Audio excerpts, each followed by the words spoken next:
بسم اللہ الرحمن الرحیم۔ السلام علیکم ورحمۃ اللہ وبرکاتہ۔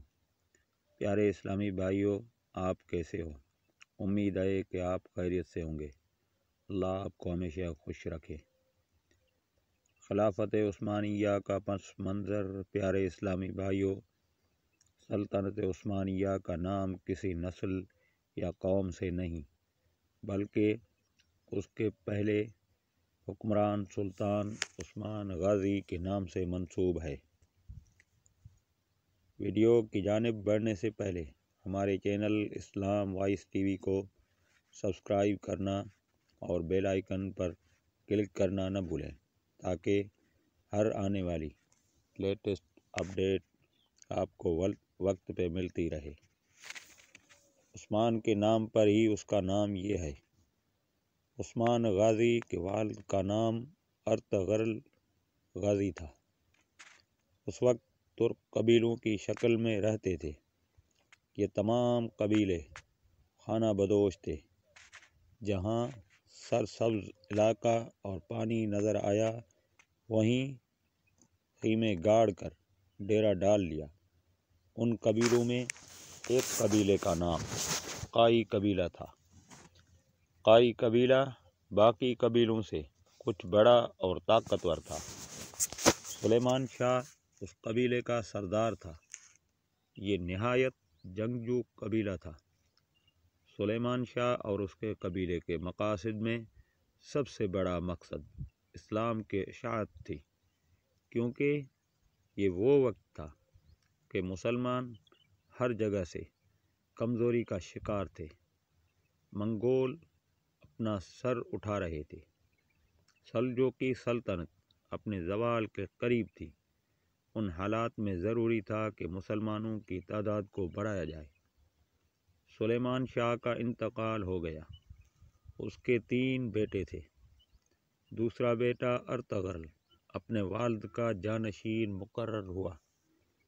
ارطغرل غازی بہادر، نڈر، جنگجو شخص تھا جو اپنے قبیلے کا دفاع کرنا خوب جانتا تھا۔ لیکن وقت وہ آ گیا کہ منگول ہر طرف تباہی پھیلا رہے تھے۔ مسلمانوں کا قتل عام ہو رہا تھا۔ چنگیز خان کی فوجوں نے خوارزم شاہ سلطنت کو تباہ کر کے رکھ دیا تھا۔ مسلمان منگولوں کے آگے لگ کر بھاگ رہے تھے۔ اس صورتحال میں ارطغرل منگولوں کا مقابلہ نہیں کر سکتا تھا۔ وہ اپنے قبیلے کو لے کر سلجوقی سلطنت کی طرف رواں ہوا۔ اس کے ساتھ تقریباً 400 کے لگ بھگ خاندان تھے۔ راستے میں اس نے دیکھا کہ 2 فوجیں آپس میں لڑ رہی ہیں۔ اس نے سوچا کہ کسی ایک کا ساتھ دینا چاہیے۔ ایسے یہ نہیں معلوم تھا کہ وہ لشکر کس کس کے ہیں۔ کچھ سوچ کر اس نے جو فوج ہار رہی تھی اس کا ساتھ دیا اور اپنے ان تھوڑے سپاہیوں کے ساتھ مخالف فوج پر اچانک اور بہت تیز حملہ کروایا۔ وہ فوج ڈر گئی اور سمجھی کہ ان کو کہیں سے مدد مل گئی ہے، اور وہ فوج جیتتے جیتے ہار مان گئی۔ بعد میں معلوم ہوا کہ جس فوج کا ساتھ دیا یہ سلجوقی سلطان علاء الدین کی فوج تھی۔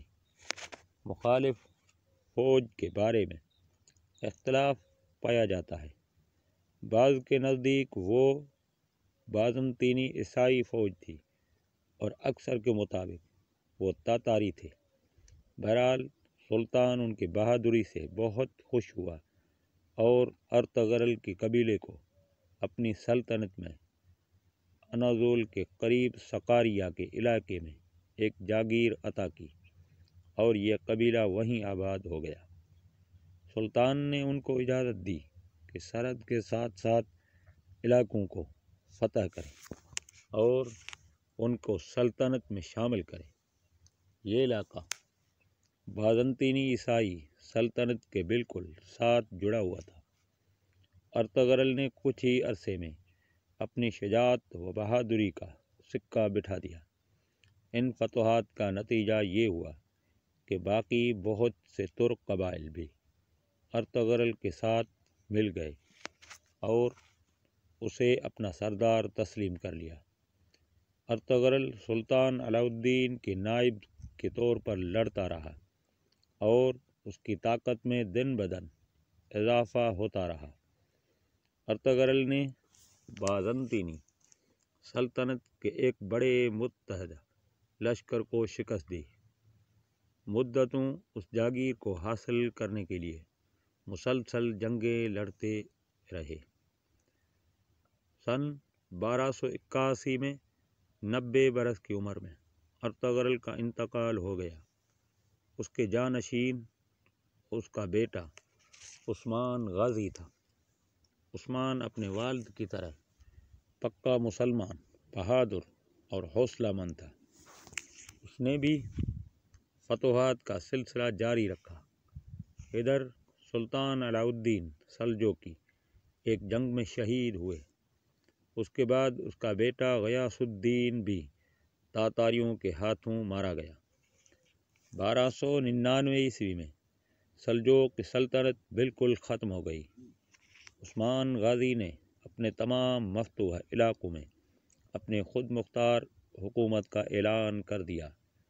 یوں سلجوقی سلطنت سے علیحدہ عثمانی سلطنت قائم ہوئی۔ سلجوقوں کے لیے یہ بات تشویش کا باعث ہوتی، لیکن وہ اندرونی جھگڑوں کی وجہ سے مکمل زوال پذیر ہو چکے تھے۔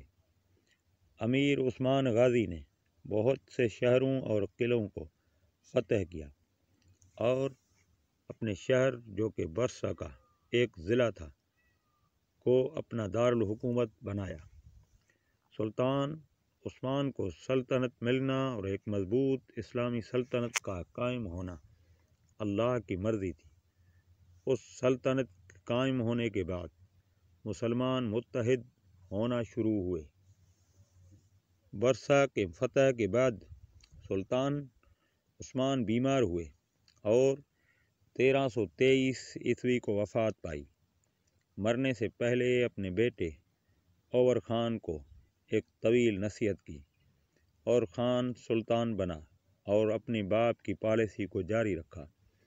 جب سلطان عثمان کا انتقال ہوا تو سلطنت کا رقبہ 16,000 مربع کلومیٹر تھا۔ 150 سال کے اندر اندر یہ دنیا کی سب سے بڑی سلطنت بن گئی۔ سلطان محمد فاتح نے قسطنطنیہ فتح کر کے نبی کریم صلی اللہ علیہ وآلہ وسلم کی حدیث بھی پوری کر دی اور اپنے بہترین ہونے کا ثبوت دیا۔ سلطنت عثمانیہ کے 9ویں سلطان سلیم اول نے مصر میں موجود عباسی خلافت ختم کر کے اپنے خلافت کا اعلان کر دیا۔ یوں خلافت بھی ان کی ہوئی اور سلطان سلیم اول سلطنت عثمانیہ کے پہلے خلیفہ بنے۔ یہ سلطنت 623 سال قائم رہی اور 1922 میں ختم ہوئی۔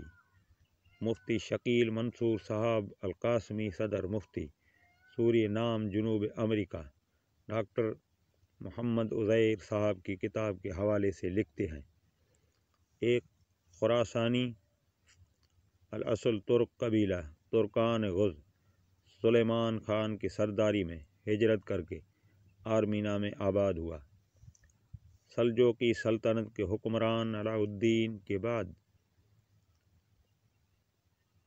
پر اس کے پایا تخت کونیہ میں سن 621 ہجری میں چنگیز خان نے فوج کشی کی۔ سلیمان خان نے اپنے جان باز بیٹے ارطغرل کی سپہ سالاری میں 444 جنگجوؤں کو مدد کے لیے بھیجا۔ ارطغرل نے تاتاریوں کو عبرتناک شکست دی۔ اس پر خوش ہو کے سلجوقی سلطان نے ارطغرل کو انتہائی زرخیز علاقہ سغوت جاگیر میں دیا۔ علاء الدین کے بعد کی وفات کے بعد اس کے بیٹے غیاث الدین کے جز و سلجوقی سن 634 ہجری میں تخت نشین ہوا۔ سن 687 ہجری میں ارطغرل کے گھر ایک لڑکا تولد ہوا جس کا نام عثمان خان رکھا گیا۔ سلطان غیاث الدین نے اپنے بیٹے کی شادی بھی عثمان خان سے کر دی۔ تاتاریوں کے حملے میں غیاث الدین جب مقتول ہو گیا تو عثمان خان سن 1299 عیسوی میں کونیا پر مسند نشین ہو گیا اور یہیں سے سلطنت عثمانیہ کے نام سے ایک خود مختار سلطنت کی بنیاد پڑ گئی، اور اسرائیل بن سلجوق کی اولاد کی جو سلطنت 470 ہجری میں قائم کی گئی تھی اس کا چراغ گل ہو گیا۔ خلافت راشدہ، خلافت امویہ اور خلافت عباسیہ کے بعد اسلامی تاریخ کی چوتھی بڑی خلافت عثمانیہ تھی، جو تقریباً 2 کروڑ مربع کلومیٹر پر محیط تھی۔ سلطنت عثمانیہ سن 1299 سے 1222 تک قائم رہنے والی ایک مسلم سلطنت تھی جس کے حکمران ترک تھے۔ اپنے عروج کے زمانے میں 16ویں 17ویں صدی یہ سلطنت 3 بر اعظموں پر پھیلی ہوئی تھی، اور جنوب مشرق یورپ، مشرق وسطی اور شمالی افریقہ کا بیشتر حصہ اس کے زیر نگین تھا۔ اس عظیم سلطنت کے سرحد میں مغرب میں آبنائے جبر الٹر، مشرق میں بحیر قزوین اور پیچ فارس، اور شمال میں آسٹریا کی سرحدوں سلوواکیہ اور کریمیا موجودہ یوکرین سے جنوب میں سوڈان، صومالیہ اور یمن تک پھیلی ہوئی تھی۔ مالدووا، ٹرانسلوانیا اور ولاچیا کے بازگار علاقوں کے علاوہ اس کے 29 صوبے تھے۔ سلاطین عثمانی کی مجموعی تعداد 37 ہے۔ عثمانی سلطنت کے تیسرے سلطان مراد اول نے یورپ میں فتوحات کے جھنڈے گاڑے، اور 7ویں عثمانی سلطان محمد فاتح نے قسطنطنیہ شہر قیصر فتح کر کے 1100 سال سے قائم بازنطینی سلطنت کا خاتمہ کر کے حدیث رسول اللہ صلی اللہ علیہ وآلہ وسلم میں فتح قسطنطنیہ کے حوالے سے وارد ہونے والی بشارت کا مصداق بنے۔ سلطنت عثمانیہ کا دائرہ دن بدن بڑھتا ہی جا رہا تھا۔ دارالسلطنت قسطنطنیہ استنبول تھا۔ مصر، اردن، عراق، شام اور حجاز مقدس کے علاوہ اکثر عربی علاقے خلافت عثمانیہ کے زیر نگین تھے۔ فلسطین بھی اسی کی ریاست تھی۔ شہر بیت المقدس بھی اسی کے شہروں میں تھا۔ ارطغرل کون تھے؟ اسلامی تاریخ کا بہت ہی عظیم اور مشہور کردار ہے۔ ارطغرل غازی ترکی کے خلافت عثمانیہ کے بانی عثمان اول کے والد محترم کا نام ارطغرل تھا۔ ترکی زبان کا لفظ ہے اور 2 لفظوں ار اور طغرل سے مل کر بنا ہے۔ ار کے معنی آدمی، سپاہی یا ہیرو کے ہیں، جبکہ طغرل کے معنی عقاب، پرندے کے آتے ہیں جو مضبوط شکاری پرندے کے طور پر مشہور ہے۔ یوں ارطغرل کے معنی عقابی شخص، عقابی سپاہی یا شکاری ہیرو وغیرہ ہوں گے۔ ترک اوغوز کی شاخ قائی قبیلے کے سردار سلیمان شاہ کے بیٹے اور سلطنت عثمانیہ کے بانی عثمان اول کے والد تھے۔ ارطغرل کا تعلق غزترک قبائل کے شاہ قائی قبیلے سے تھا، اور ان کا خاندان بیگ سردار کہلاتا تھا۔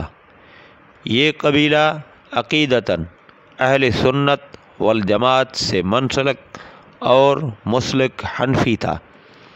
ارطغرل غازی کی ولادت 1191 عیسوی کے آس پاس ہوئی، جبکہ 1281 ارطغرل غازی کا سن وفات بتایا جاتا ہے۔ ارطغرل غازی انتہائی درجے کے بہادر، نڈر، بے خوف، عقلمند، ایماندار اور بارعب سپاہی تھے۔ ساری عمر سلجوقی حکومت کے وفادار رہے۔ سلطان علاء الدین کے بعد نے ارطغرل غازی کی بے لوث اور جرأت مندانہ و ایماندارانہ خدمات سے متاثر ہو کر ان کو سوغوت اور اس کے نواح میں واقع دوسرے شہر بطور جاگیر عطا کیے، اور ساتھ ہی سردار اعلیٰ کا عہدہ بھی مرحمت کیا۔ ارطغرل غازی کی سیاسی سوجھ بوجھ اور فطری بہادری نے تمام ترک قبائل کو ان کا گرویدہ بنا دیا، اور وہ تمام ترک قبائل ان کے ماتحت آ گئے۔ ان کی زندگی کے آخری ایام میں سلجوقی سلطنت بہت کمزور ہو گئی تھی، جبکہ پورے اناطولیہ موجودہ ترکی پر منگول قابض ہو چکے تھے۔ ان حالات سے وہ بہت پریشان تھے اور چاہتے تھے کہ ایک عظیم اسلامی سلطنت کا قیام عمل میں آنا چاہیے۔ ان کی اس خواہش کو ان کے چھوٹے بیٹے عثمان اول نے پورا کیا اور ایک عظیم شان سلطنت عثمانیہ کی بنیاد رکھی۔ ارطغرل غازی زندگی بھر اسلام کی سربلندی کے خاطر باطل طاقتوں سے نبر آزما رہے۔ وہ اپنے زمانے میں صحابہ کرام رضوان اللہ تعالی علیہم اجمعین کے نظیر تھے۔ ڈرامے میں ارطغرل ایک ایسے کردار کے طور پر ابھرتا ہے جو حق کے راستے پر چل کر انصاف کے لیے لڑتا ہے، ایک ایسا کردار جو ہاتھوں میں تلوار لیے جنگجو بھی ہے، جبکہ اپنے والد یعنی قبیلے کے سردار کا ایک اچھا مشیر اور نائب بھی ہے۔ گھوڑے کی پیٹھ پر لمبے سفر کرنے والا ارطغرل غازی راستے میں ایک ہوشیار شکاری نظر آتا ہے۔ نماز کے اوقات میں ارطغرل غازی اپنے سپاہیوں کے ساتھ باجماعت نماز ادا کرتا ہے، تو کھانے کی میز پر ترک میوزک کا دلدادہ نظر آتا ہے۔ اپنے بھائی کا اطاعت گزار ارطغرل دشمنوں میں رعب و دبدبہ رکھتا ہے۔ اس کی رہنمائی وقت کے بڑے صوفی و عارف محی الدین ابن عربی کرتے ہیں۔ ابن عربی وہ جنہوں نے ابن رشد کی نماز جنازہ میں شرکت کی، اسے امام کے کر پکارا ایک حقیقی کردار ہے جنہیں ارطغرل میں ایک درویش صوفی کے روپ میں دکھایا جاتا ہے۔ وآخر دعوانا ان الحمد للہ رب العالمین۔ ملتے ہیں اگلی ویڈیو میں۔